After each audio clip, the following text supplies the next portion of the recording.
Doctor. Bueno, muy buenas tardes. Yo soy Galeano Pablo Alberto, R1 de Medicina Interna. Hoy vamos a ver el tema de insuficiencia cardíaca crónica.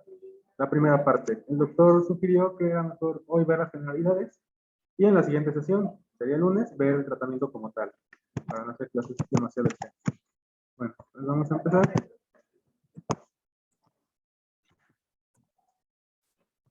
Y vamos a ver la definición que nos da la guía. Menciona las guías europeas que la insuficiencia cardíaca como tal ya no es solo un diagnóstico único, sino más bien es un síndrome como tal, pues va a constar de varios síntomas cardinales. Algunos que menciona la guía son infección y fatiga, y estos también pueden ir acompañadas de algunos signos, por ejemplo, aumento de la presión celular, palpitantes pulmonares, así como edema.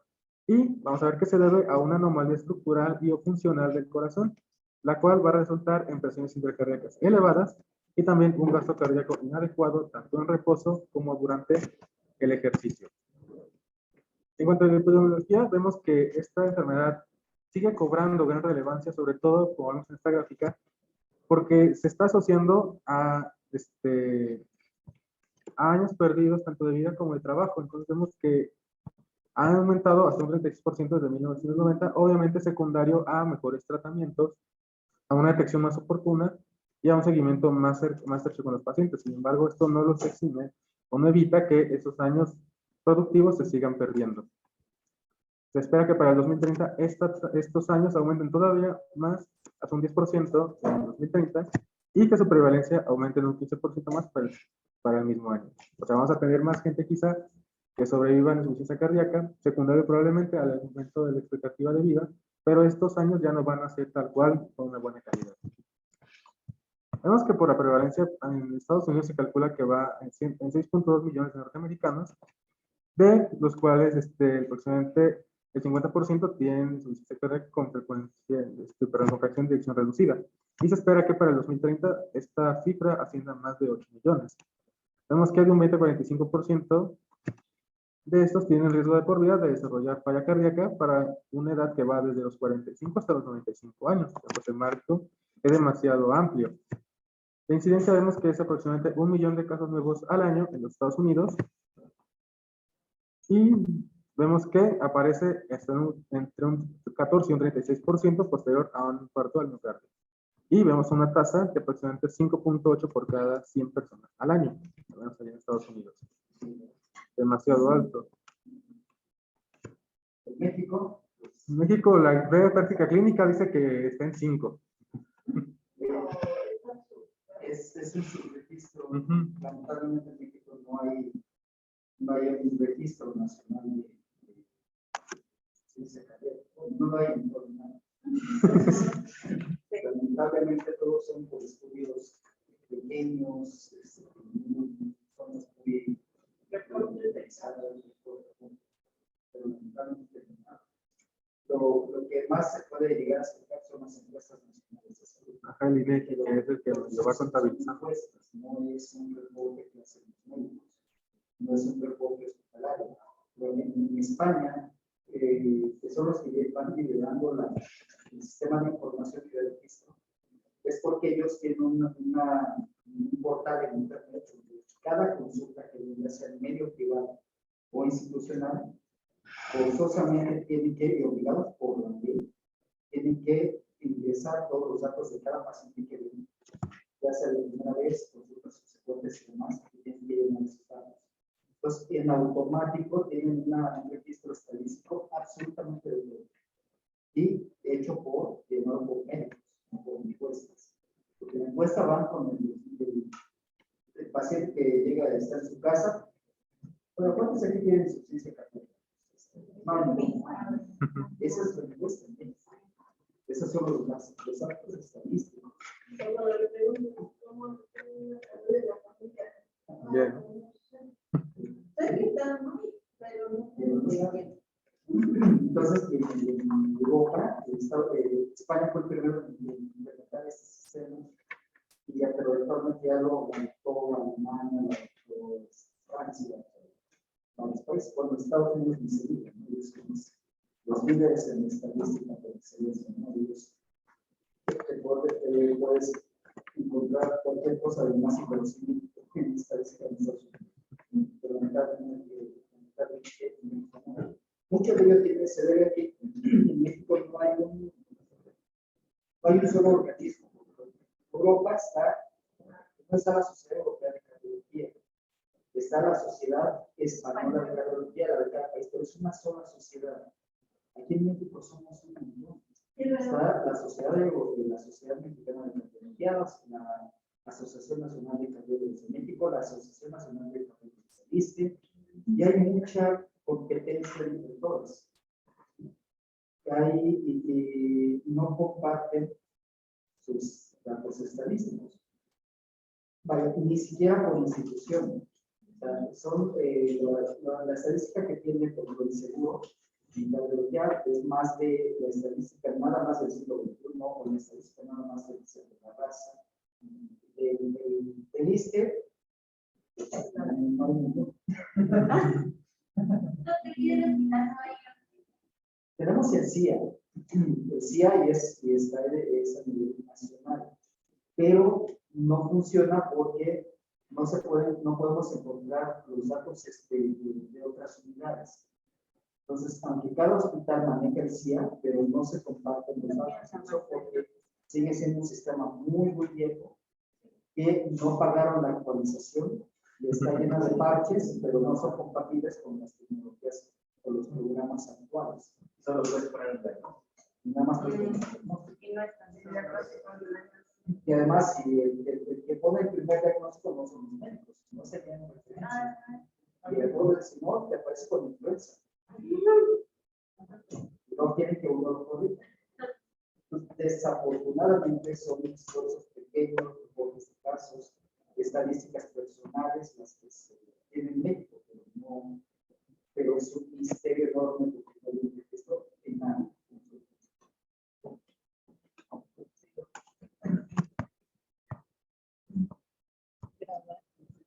Yo sé que estamos grabando. ¿Sí? Sí. Muy bien, entonces, vemos que también las tasas de mortalidad y de hospitalización van a ser elevadas tras una primera hospitalización por falla cardíaca. Esto quiere decir que el problema no solo se resuelve una vez en urgencias o en piso donde está el paciente, sino que va a volver reiteradas veces. Vemos que, por ejemplo, a 60-90 días, hasta el 30% de los pacientes van a fallecer o incluso pueden ser hospitalizados en los Estados Unidos. Y la mortalidad al año va entre un 20 y un 40%. Sin embargo, a los 5 años, dependiendo de la literatura, va entre el 40 y el 60%. La Guía Europea menciona que va entre 50 y 53%, aproximadamente a los 5 años. Pero aquí también vemos tasa de hospitalización, 67% en los Estados Unidos, 44% en Europa, donde entonces podemos decir que las tasas de ingreso pues sí son sumamente altas. 66.9% van a ser hospitalizados más de 2 veces, 53.6% más de 3 veces y 42.6% hasta más de 4 veces. Y recordemos que cada hospitalización pues obviamente nos lleva a que probablemente hay un mal control del tratamiento y por lo tanto su pronóstico va a ser cada vez peor por cada hospitalización. ¿No? También que 60 millones de personas prácticamente en todo el mundo tienen o están diagnosticados con insuficiencia cardíaca y vemos que incluso es un número más elevado que el número de pacientes con cáncer a nivel mundial, lo que refleja que a pesar de que la tendencia es a que si vivimos más tengamos más predisposición al cáncer, las enfermedades cardiovasculares pues siguen siendo sumamente importantes. Y vemos que una de cada 5 personas tiene un riesgo durante su vida para desarrollar insuficiencia cardíaca a partir de los 40 años. Por lo tanto, pues, determinaciones que puede ser incluso tan agresiva o que tenga un pronóstico tan malo como algunos tipos de cánceres, como puede ser próstata, vejiga y mama. Y vemos que igual el 24% es la mediana de tasa de readmisión, con insuficiencia cardíaca a los 30 días, 30% otra vez hospitalizados dentro de un año y 1 de cada 3 pacientes va a fallecer dentro del primer año de hospitalización por insuficiencia cardíaca. Sí, qué bueno que existen los programas y el respaldo que tienen los programas de cáncer de mama, cáncer cervicuterino, pero porque tienen mucho impacto, digamos, social. Si no es lo mismo que hay, digamos, es que tiene cáncer de mama que tiene insuficiencia cardíaca. Siendo las enfermedades cardiovasculares las que ocupan el primer lugar de mortalidad y morbilidad en México, ¿por qué no hay campañas como las de cáncer que logre tener un impacto más importante en la sociedad para disminuir esas estadísticas.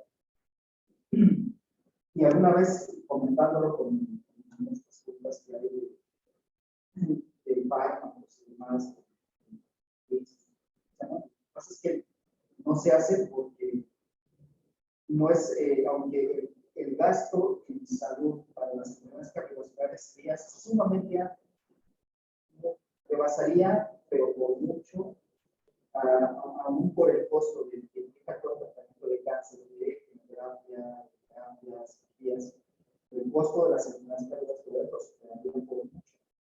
Y la respuesta de ellos fue, pues es que no alcanzaría.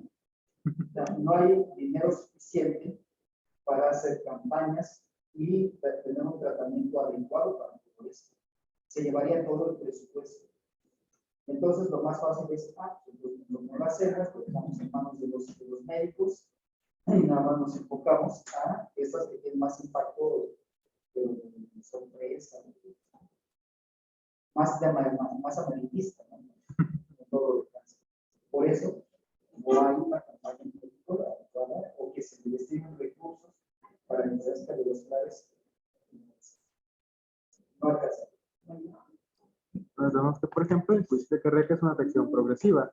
Si bien a partir de un evento vamos a tener el empeoramiento de los síntomas conforme va pasando el tiempo y obviamente dependiendo el apego que tenga el paciente a su tratamiento. Entonces vemos que, por ejemplo, vamos a desarrollar signos de síntomas progresivamente crecientes que requieren intensificación de la terapia.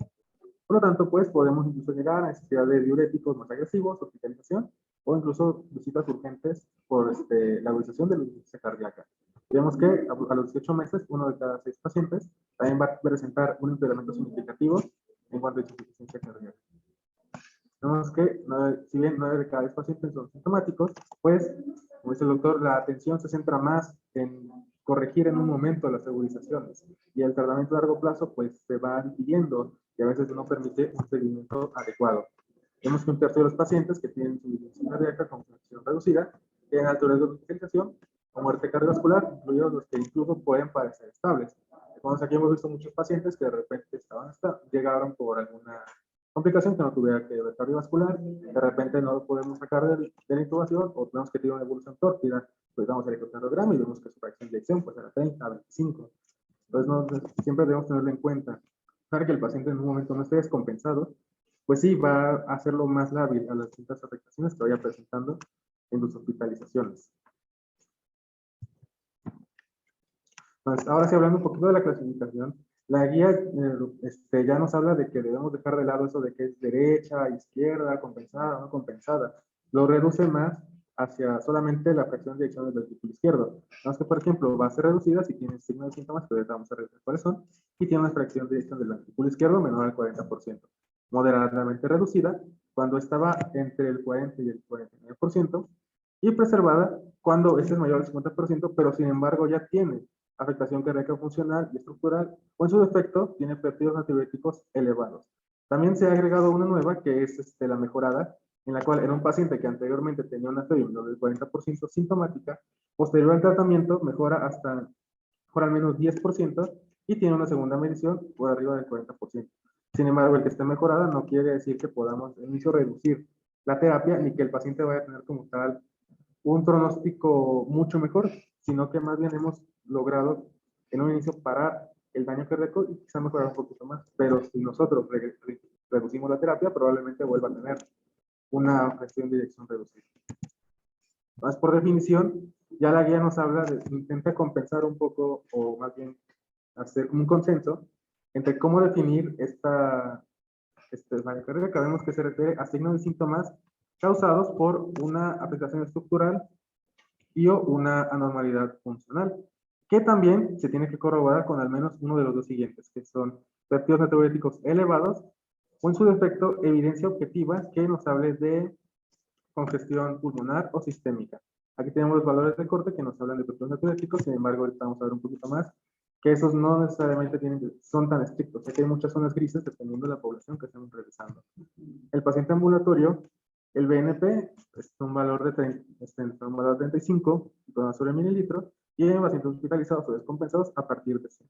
INT-proBNP, en ambulatorio más de 125 y en hospitalizados más de 300. Nos habla también de dos clasificaciones. La definición, ha habido mucha controversia en el pasado. El síndrome clínico mental, que es por tanto decir muchos síntomas, la misma fisiopatología, ya no encaja totalmente en la carrera. Sí, porque no solo es que tengas, que incluso puedes ser asintomáticos y ya tienes daños estructurales. Y no vas a cumplir con un síndrome mental. Si tú tienes la evidencia clínica o la evidencia de que hay daño orgánico de este paciente con insuficiencia cardíaca, ya depende del estadio del paciente. Incluso si tiene febre reducida, pero si está en 48, 49, ya está en insuficiencia cardíaca. Pero si no hay síntomas, no encaja en el síndrome clínico típico. Pues por eso es que ha habido mucha resistencia también de la vieja guardia de la cardiología que siguen o quieren apegarse todavía a la misma definición de hace más de 50 años. Entonces, esto ha cambiado. Entonces, nos habla ya de algunas clasificaciones, la que todos conocemos de clasificación de NICA, en la que tenemos grado 1, enfermedad cardíaca, pero sin síntomas ni limitación como tal de la actividad física normal. Esto quiere decir que si bien el paciente ya tiene daño estructural, pues propiamente no tiene limitación para realizar sus actividades. El grado 2, una limitación leve de la actividad física, que con una actividad física normal, pues va a resultar en fatiga, palpitaciones o disnea, pero que ya no es normal. Nosotros podemos tener, si bien disnea por subir 4 pisos, por subir una montaña, por correr cientos de metros, pues es aparentemente normal. Sin embargo, estos pacientes, pues ya al tener menor esfuerzo, empiezan a presentar los mismos síntomas. En el grado 3, limitación marcada de la actividad física, en donde vemos que la actividad física menor provoca fatiga, palpitaciones o disnea y generalmente solo van a estar cómodos en reposo. Y el grado 4, pues ya es una incapacidad para llevar a cabo cualquier actividad y presentan síntomas incluso estando en reposo. Y hay que saber que esta clasificación, si bien a veces la podemos notar como un deterioro de la clase funcional, cuando estando estadificado en cierto grado, pues se presenta afiliación con un grado más importante. También tenemos la clasificación de la AJA, que nos habla más como de estadios de la enfermedad, teniendo el estadio 1 como tal un riesgo de falla cardíaca. Es decir, el paciente tiene factores de riesgo, como podemos ver hipertensión, enfermedad cardiovascular y otros incluso obesidad, pero como tal todavía no tiene síntomas y signos típicos de la falla cardíaca. También tenemos el estadio B, que es como una prefalla cardíaca, en donde si bien todavía no tiene como tal los síntomas, ya tiene ahora sí daño estructural, ya tiene pruebas anormales y tiene valores de laboratorio alterados. Cuando estamos en el grado C, el paciente ya tiene ahora sí falla cardíaca y ya tiene signos y síntomas característicos de la enfermedad, además de que puede tener, de que va a presentar daño estructural o funcional. Y finalmente el estadio D, que ya es una falla cardíaca avanzada, donde tiene síntomas y síntomas severos a pesar de que, bueno, y más bien, y también tiene hospitalizaciones recurrentes a pesar de tener la terapia adecuadamente dirigida y que sea refractaria a esto. Entonces,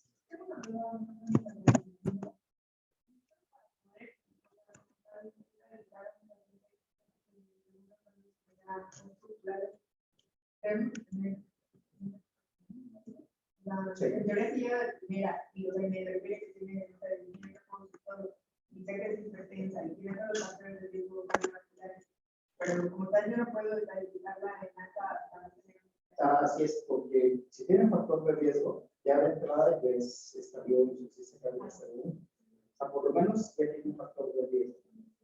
No sabe si tiene daño orgánico. Pues ahí ya hay terapia estructural en el corazón. Sospechas que puede tener cardiopatía hipertrófica, ya tiene cambios, ya pasaría a un estadio B. Si nada más tiene factor de riesgo, insuficiencia cardíaca estadio A.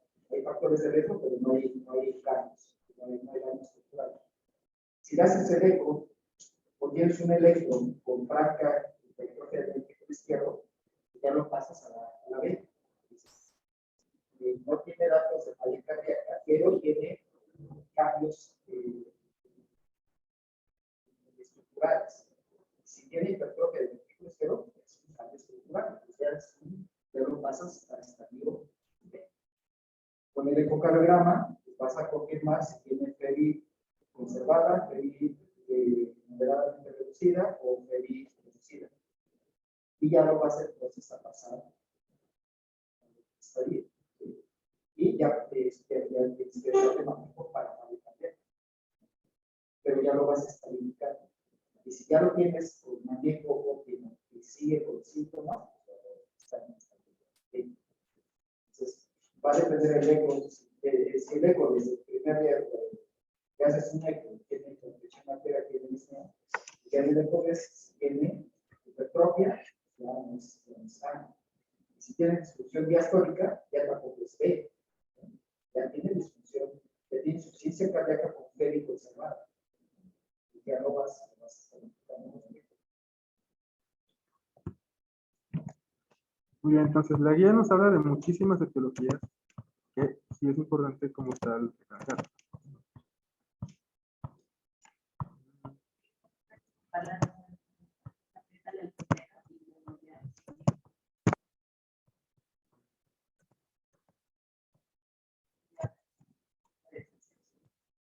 Ah, sí.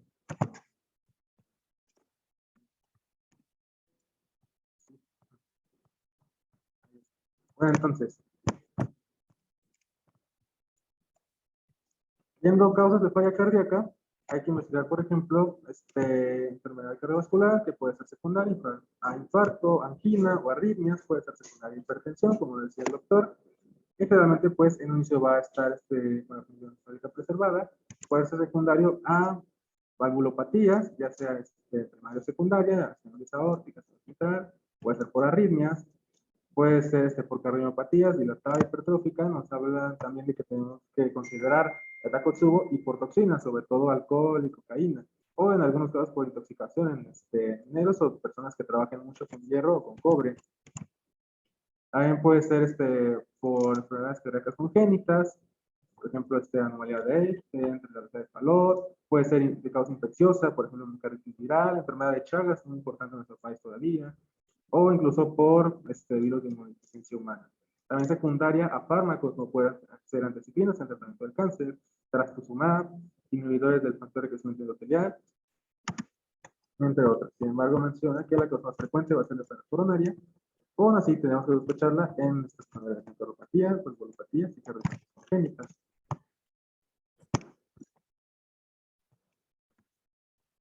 También puede ser por enfermedades indicativas como amiloidosis, puede ser por alteraciones enfermedades de depósito como hemocromatosis, también puede ser daño directo al miocardio, como puede ser por radioterapia, o directamente por calcinosis, puede ser cambio metabólico, donde nos hace mucho énfasis en la diabetes mellitus como un factor predisponente para esta enfermedad, o también alteraciones nutricionales, es decir, deficiencia de vitaminas, sobre todo del grupo de las B. Entonces, para la fisiopatología, se han propuesto muchísimos modelos, mencionan que a través del tiempo se ha intentado esclarecer un poquito más cómo funciona esto. El modelo neurohormonal es uno de, si bien ya se empezó a hablar desde 1990, es uno de los que intenta explicar un poco mejor todas las distintas eventualidades que se van presentando en este momento. Tenemos primero una agresión cardíaca, que puede ser secundario a infarto reciente, puede ser por una enfermedad, una hipertensión arterial sistémica o por miocardiopatía directamente. Que nos van a causar, bueno, va a provocar daño cardíaco y vamos a tener dos situaciones al mismo tiempo. Un sistema compensador de este daño cardíaco que puede ser, por ejemplo, la activación del sistema nervioso simpático, que va a ser sobre todo por la activación de noradrenalina, y el sistema renina-angiotensina aldosterona a través de la angiotensina 2 y la aldosterona, y también después reactivar el de oxígeno. En van a tratar de compensar el tejido cardíaco que ya ha sido dañado. Y al mismo tiempo vamos a tener algunas contrarregulaciones, como pueden ser péptidos natriuréticos que van a, como dice, van a fomentar la natriuresis y también van a provocar dilatación que va a fomentar que haya mejor cardíaco. También van a ser vaicidinas, prostaglandinas y óxido nítrico que van a favorecer como tal la vasodilatación. Esto va a provocar o va a hacer un intento de reparación, lo que va a aumentar el inotropismo, va a aumentar la frecuencia cardíaca y la tensión arterial, todo esto para asegurarnos de que el corazón pueda seguir siendo suficiente, pueda seguir brindando suficiente sangre a los distintos tejidos del cuerpo. Y también puede aumentar el llenado diastólico como concentración. Sin embargo, pues el daño cardíaco sigue. Pues, si bien estos elementos se intentan compensar, pues van a estar forzando al corazón a que tenga cambios estructurales y también pues la hipertensión pues seguiría generando como tal el daño crónico. Este daño crónico tarde o temprano va a provocar una pérdida de la homeostasis que se va a ver afectado como daño celular. Daño celular que podemos identificar como hipertrofia ventricular, que obviamente va a generar mayor consumo de oxígeno y sin embargo menciona que esta hiperoxigenación puede causar más reactivos de oxígeno que causen más lisis celular. También vamos a tener alteración de la contractilidad, sobre todo a nivel de miosina, alteraciones en los canales iónicos, sobre todo en las zonas de calcio y de sodio, que puede provocar arritmias, y todo eso pues al final va a generar apoptosis de las células cardíacas, tanto por estrés oxidativo como por o por un exceso en la función que pues obviamente los va a deteriorar y va a provocar su muerte. Esto a su vez va a disminuir la matriz celular y la formación de fibroblastos para tratar de llenar ese espacio que se está generando por la apoptosis de las células miocárdicas. También va a haber alteración de la síntesis del colágeno y finalmente fibrosis. Todo esto pues ahora va a generar lo contrario a lo que en un inicio se intentó compensar con los contrarreguladores. Va a haber un inotropismo, vamos a tener, si bien, más aumento de la frecuencia cardíaca y ahora, por lo tanto, del gasto cardíaco, pues nuestro corazón va a seguir sufriendo hipoxia y va a seguir intentando compensar todo ese daño. Esto en un inicio, pues va la poscardia y finalmente la precarga por la dilatación en las cavidades. Finalmente, todo esto va a tener un efecto sistémico que van a ser los signos y síntomas propios de la enfermedad, donde vamos a tener retención de agua y sodio, que en inicio va a provocar mayor vasoconstricción y finalmente un fracaso ventricular en el corazón. Hay un tiempo había dos corrientes con respecto a estos mecanismos compensadores, que es la frecuencia cardíaca. Y había un grupo de cardiólogos, igual de la vieja escuela, muy vieja escuela, que decían, es que la frecuencia cardíaca es un mecanismo compensador. El sistema falla cardíaca pues, es normal para tratar de mejorar el gasto. Y defendían hacia capa y espada esto, hasta que se demostró con un estudio que se hizo, que es el aumento de la frecuencia cardíaca, aún en falla cardíaca descompensada, es deletéreo, porque te aumenta el consumo mecánico de oxígeno. Y no, además, si tú no bajas resistencias vasculares, si tú no mejoras la desmotropismo, entonces son latigazos al miocardio y lo único que hace es dañar más los cardiomiocitos. Se dañan más todavía, entonces va a ser peor. Entonces ya se demostró que aún en falla cardíaca descompensada, la frecuencia cardíaca nunca es bueno, es un mecanismo compensador, sí, es un mecanismo compensador de deterioro, así como el aumento del tono simpático, como sí, son mecanismos compensadores, pero causan más daño, no se les puede hacer. Entonces, hasta que entendieron que en falla cardíaca, la frecuencia cardíaca es abajo de 70. Sí. Muy bien, entonces aquí tenemos pues un esquema que más o menos es sobre lo mismo, cómo van interactuando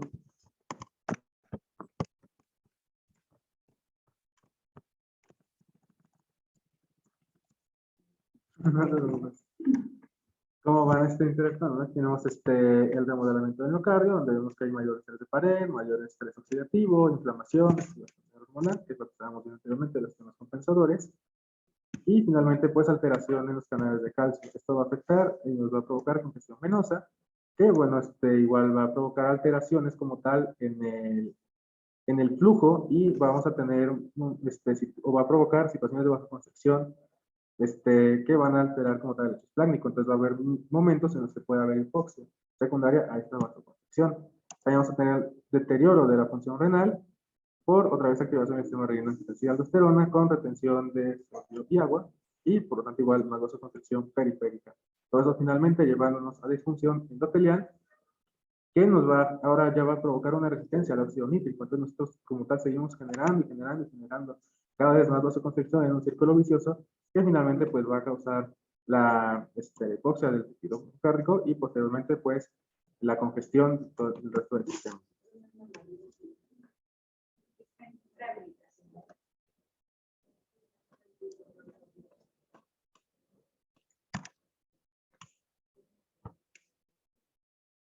Entonces, continuando un poco,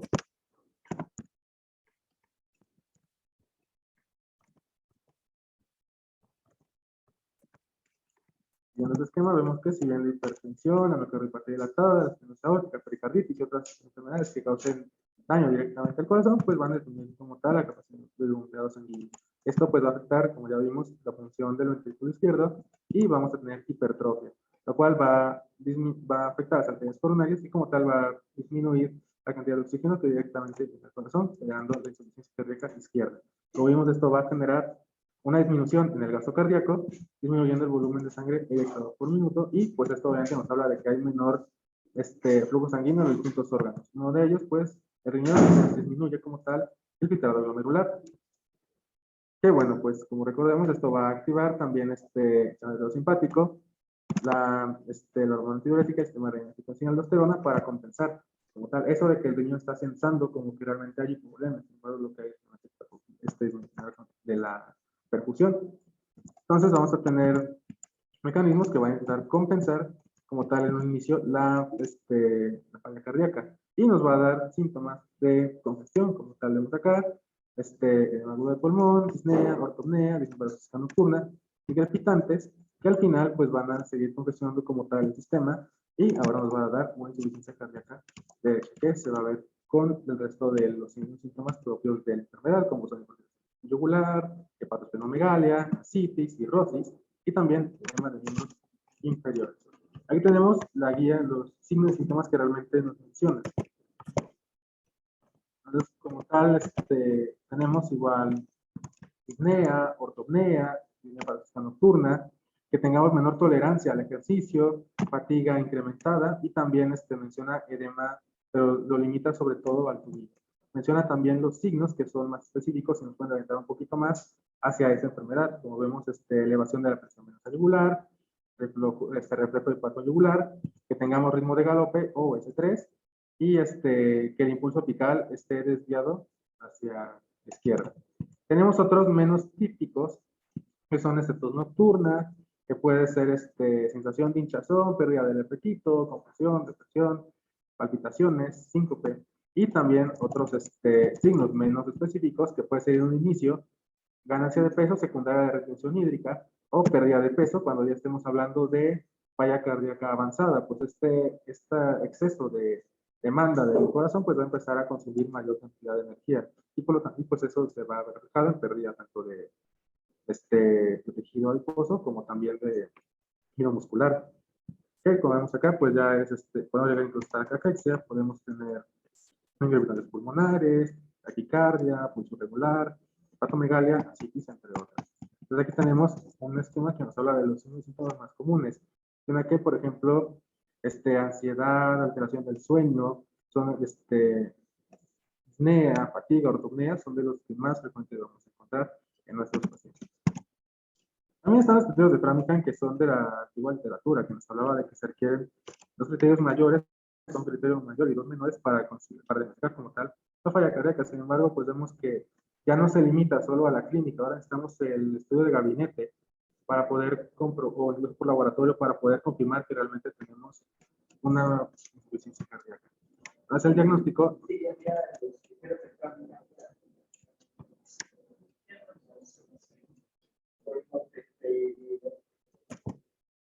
¿Qué tan frecuente es que escuchen un ritmo de galope? ¿Cuántos galopes hay? Hay galopes.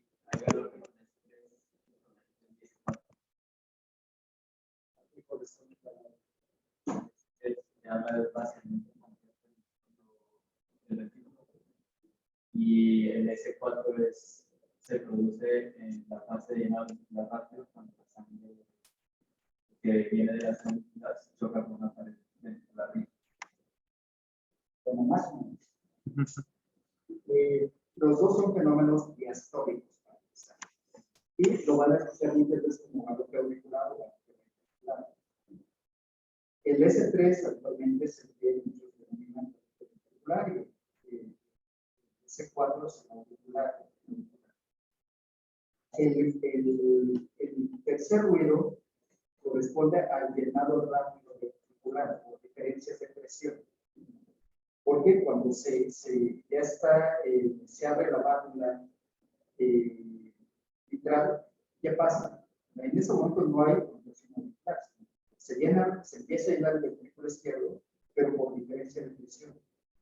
Porque ya se vació el ventrículo izquierdo, pues ya viene la relajación, se abre la válvula mitral y se llena rápido el ventrículo izquierdo. Entonces, cuando choca la sangre, y al llenarse el ventrículo izquierdo de forma rápida, choca con la pared del ventrículo izquierdo. Eso es lo que genera el tercer ruido. Pero es en lo que es el diástole. Esa es la primera fase de la diástole.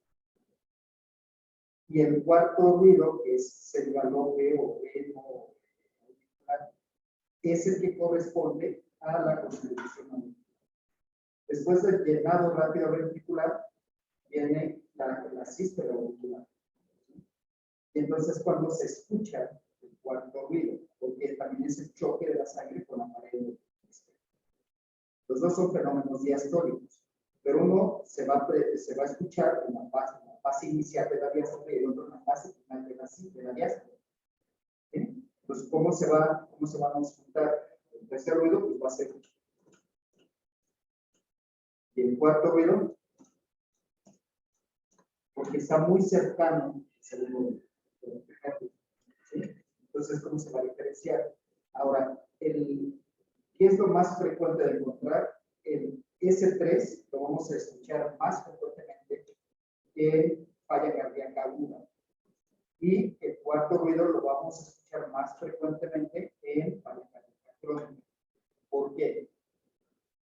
Aunque los dos son fenómenos diastólicos, uno corresponde a la relajación del ventrículo izquierdo y el otro a la distensión del ventrículo izquierdo. Son fenómenos diferentes. Uno se relaja y el otro ya con el volumen se distiende, se estira más. En la primera fase, que es la fase de relajación, que además es cuando hay un consumo de energía, es cuando se presenta el tercer ruido, fase de llenado ventricular. Y el S4, diástole tardía, es con la distensión ventricular. Entonces, a esto corresponden estos fenómenos, pero tú los vas a entender más fácil porque si un paciente con falla cardíaca aguda, no crónica descompensada, sino aguda, ¿qué es lo primero que pasa? Pues hay rigidez del ventrículo. En falla cardíaca, el ventrículo es más rígido y la frecuencia cardíaca está más alta. Entonces vas a escuchar perfectamente el sonido. Y un paciente en fase crónica, no descompensado, puedes escuchar el cuarto ruido. Claro, lo vas a seguir escuchando si están descompensados, pero ahí además se puede agregar el tercer ruido. Y pueden escuchar pacientes con tanto S3 como S4. Entonces vas a escuchar 4 ruidos cardíacos. ¿Sí? Y esto generalmente es el que puedes llegar a escuchar en los que tienen insuficiencia cardíaca crónica descompensada. Que puedes llegar a escuchar, pero no es tampoco escuchar los 4 ruidos. Pero es importante que sepan a qué corresponde cada ruido, ¿sí? De S3 y S4, porque eso te habla de qué tan crónico puede ser esto.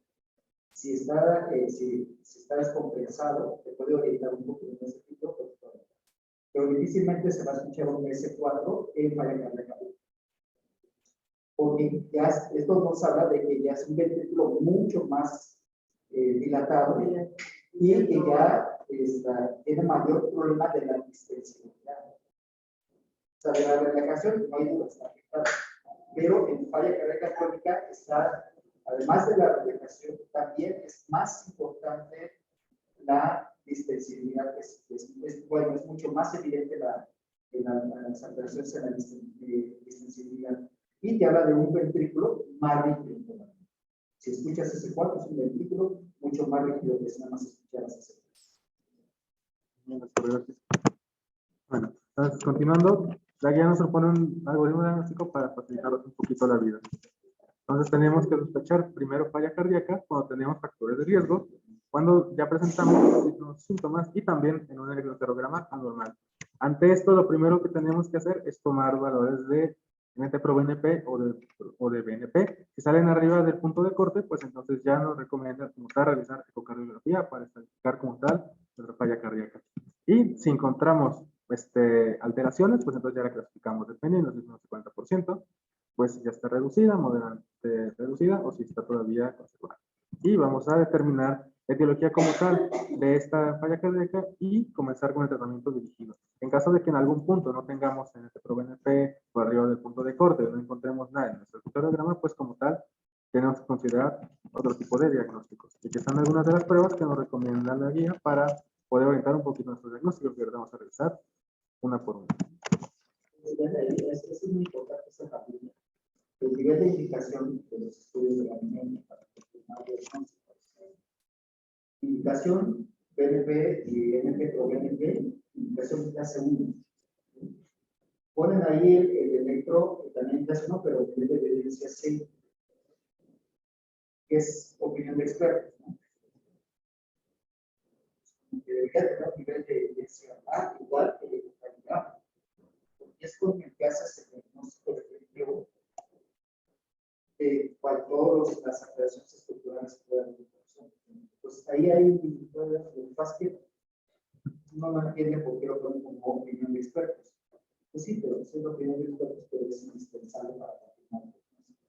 Incluso están en su mismo algoritmo, ¿no? Que es parte fundamental para llegar al diagnóstico de insuficiencia. Y lo que pone ya, pues así es clase 1, pero deberían de ser nivel de evidencia A. Lo que pasa es que esto es de acuerdo al tipo de estudios que se han hecho. Si son estudios clínicos, que son análisis, que son estudios clínicos muy grandes, que están bien diseñados, que son aleatorizados, o si es opinión de expertos.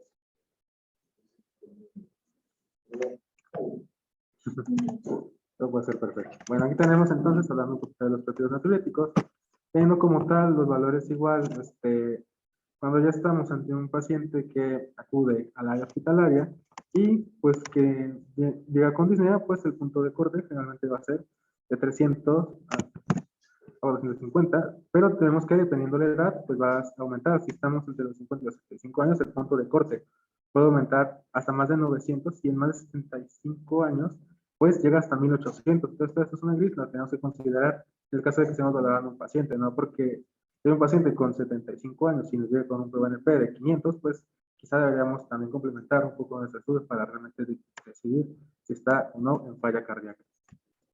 Y aquí tenemos también causas que pueden aumentar los péptidos natriuréticos que no estén totalmente relacionados con la falla cardíaca en un inicio.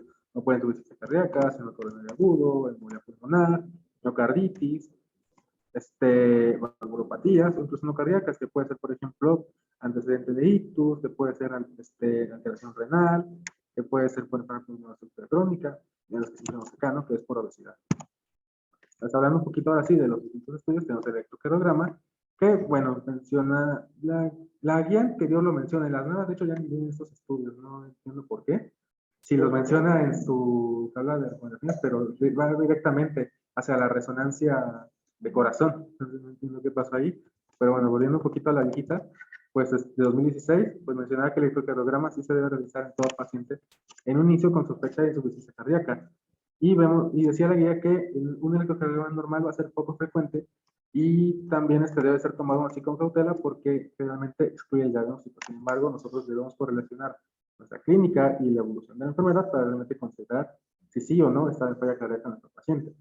Tiene la ventaja de que... Lo que pasa es que por electro no puede ser puede determinar las causas, nada más, o sea, nada más de eso. Si tiene datos de cambios de francos de necrosis, es una cardiopatía dilatada o isquémica dilatada. Y que la isquémica es esta etiología.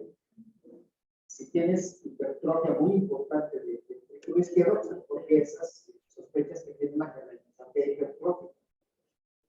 Si está en fibrilación auricular, bueno, sabes que puede ser por eso, una cardiopatía por arriba. Entonces te va a orientar a dónde, cuál es la causa de la insuficiencia cardíaca, pero no, el electro no nos dice que sea la. Ahora, si alguna vez les pregunto en una visita de un paciente cuánto tiene de fe por electro, no me contesten. No es cierto, no es cierto. Es para molestar nada más. Como que pregunta a ver cuánto tiene de glucosa con el electro. No le hagan caso, no Entonces menciona que en un electro se pueden encontrar algunos datos, como puede ser ondas Q, descenso de ST y T invertida de 5 y de 6, que más bien nos hablaría como tal del bloqueo de ramas. Realmente mencionaba que era en la izquierda. También por radiografía de tórax como dato de congestión, ¿no? Que igual recomendaba que se realizara en toda paciente con sospecha. Y bueno, lo más importante era mencionar que es encontrar cardiomegalia y también datos de congestión, como vemos cephalización de los vasos, congestión, podemos incluso encontrar cardiomegalia y las líneas de Kerley, que pues son estas horizontales que son.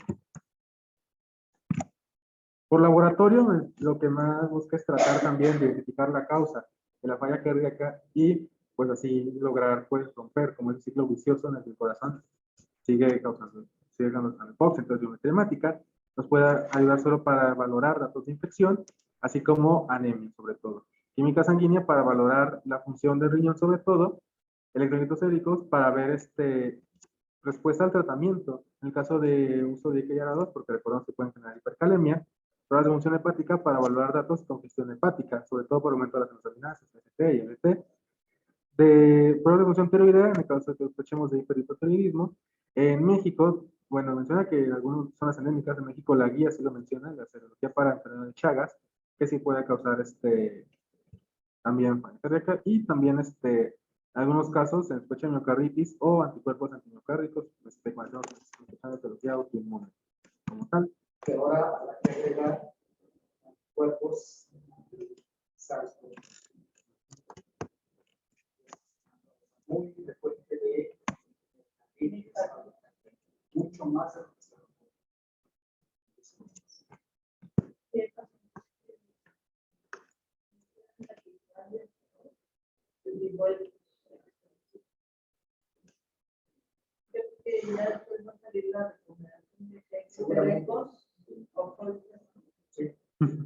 pacientes que, bueno, ya no sé si siguen llamando síndrome hemorroico, pero COVID persistente.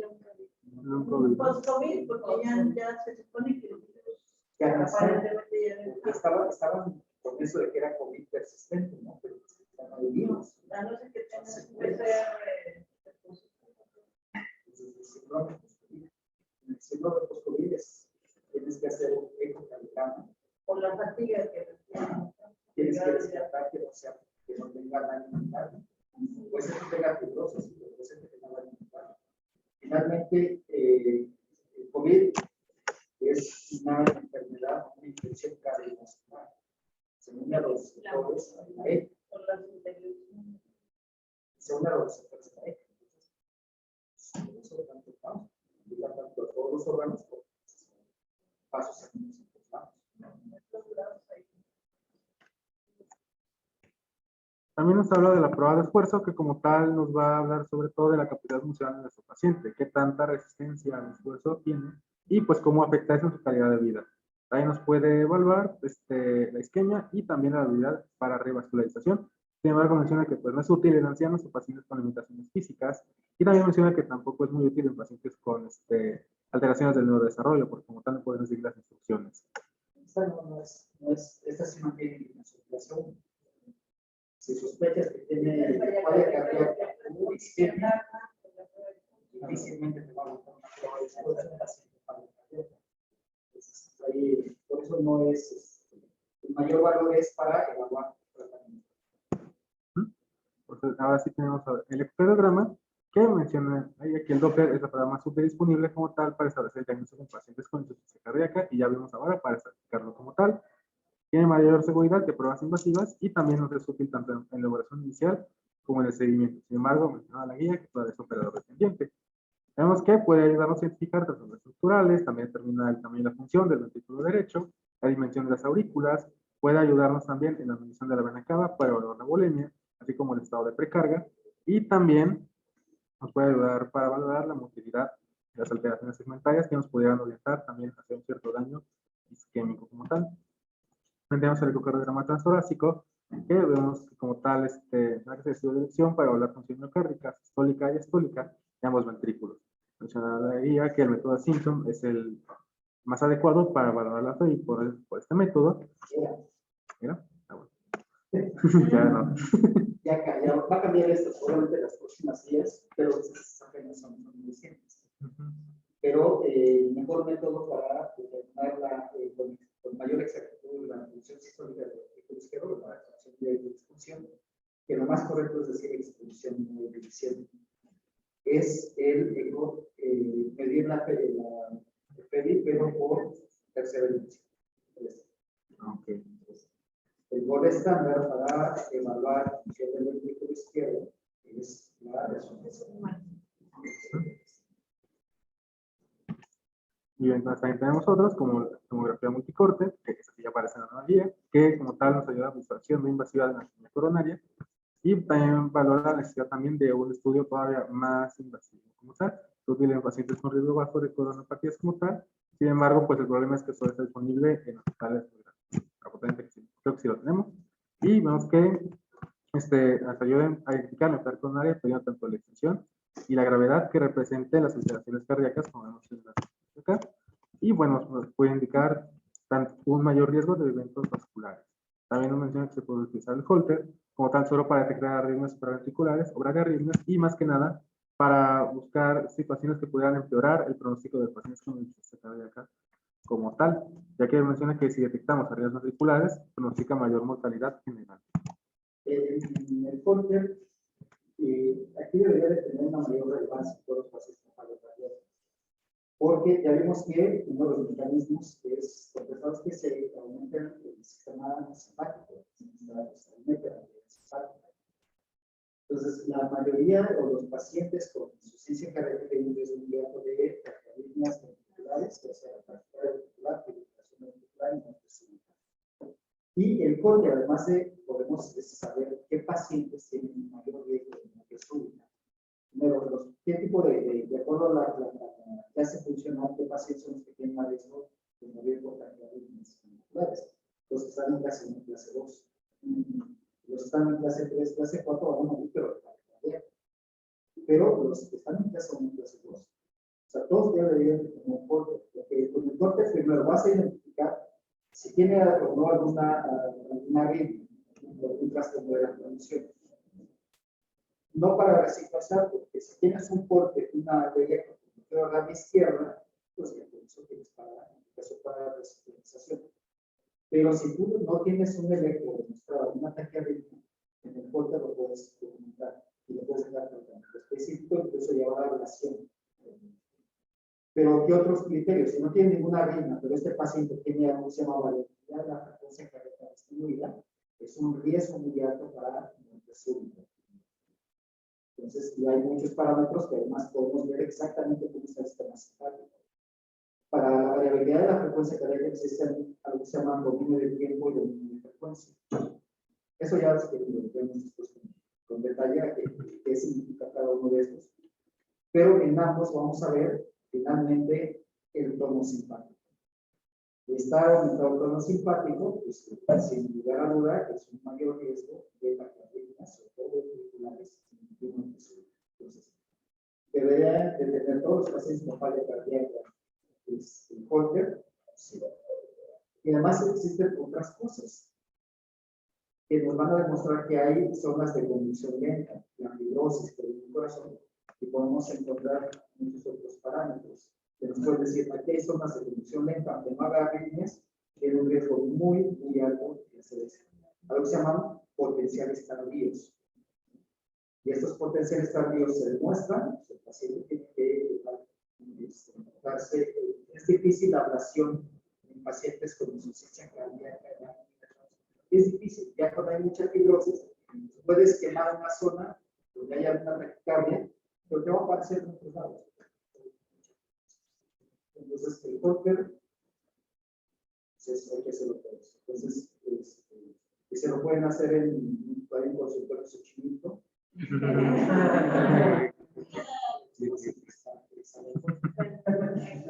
Anotado. Es muy bueno. Bien rápido. Muy bien, también tenemos resonancia cardíaca que vemos que como tal se aplica mayor precisión para medir volúmenes, masa y fracción, predicción del ventrículo derecho y el izquierdo. Vemos que también nos ayuda en caso de que la ecocardiografía no sea, o no nos apoya mucho el diagnóstico, no quede muy claro el problema, o en caso de cardiopatías congénitas que ya sean más complejas. También nos ayuda para evaluar fibrosis miocárdica o saber si el origen de la falla es isquémico o no isquémico. Y bueno, el único problema es que el organismo como tal está contraindicado cuando tenemos tasa de filtrado glomerular menor de 30 mililitros. También se puede realizar cateterismo Es cardíaco. importante la resonancia porque ahí se usa gasolina. Este metal no se elimina. Ese va a estar circulando de por vida del organismo.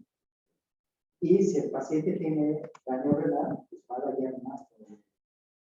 Porque además no es como los medios de contraste convencionales que se usan para tecnologías. Ese se va a ir eliminando por el renal. Pero el gasolina no se elimina. Se va a quedar siempre en nuestra circulación. También podemos hablar de cateterismo cardíaco, el cual pues, es útil sobre todo para evaluar pacientes candidatos a ataque cardíaco, a dispositivos de resistencia mecánica, con hipertensión pulmonar severa y también con dificultad para evaluar como tal grado de congestión y refractarios como tal al tratamiento inicial de forma dirigida. Aquellos que ya estén hipotensos o que ya tengan reducción como tal de la tasa de glomerular que impida los tratamientos de primera. También podemos utilizar radiografía, que solamente nos va a evaluar territorios extensos con isquemia y oblabilidad miocárdica. También nos habla de, o puede ayudarnos a identificar sitios que pueden beneficiarse de revascularización y también útil en evaluación previa de trasplante cardíaco o valvulopatías que requieran corrección quirúrgica. Y finalmente pues está la biopsia, que como tal no tiene valor clínico en pacientes con insuficiencia cardíaca, pues es sumamente invasivo. Sin embargo, es útil para receptores de trasplante miocárdico para valorar el rechazo o también en aquellos pacientes que tengan insuficiencia cardíaca que no se haya podido determinar la etiología por ninguno de los otros métodos. También puede ayudarnos a determinar daño miocárdico, sobre todo por quimioterapia o por enfermedades sistémicas. ¿No es la amiloidosis? Tal, pues aquí termina la primera parte de la clase. El lunes. El lunes. El lunes. Ok.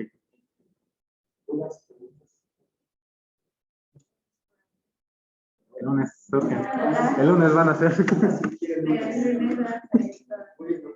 Muchas gracias, doctor. Igualmente, doctor. Claro que no. Mañana llegan dos.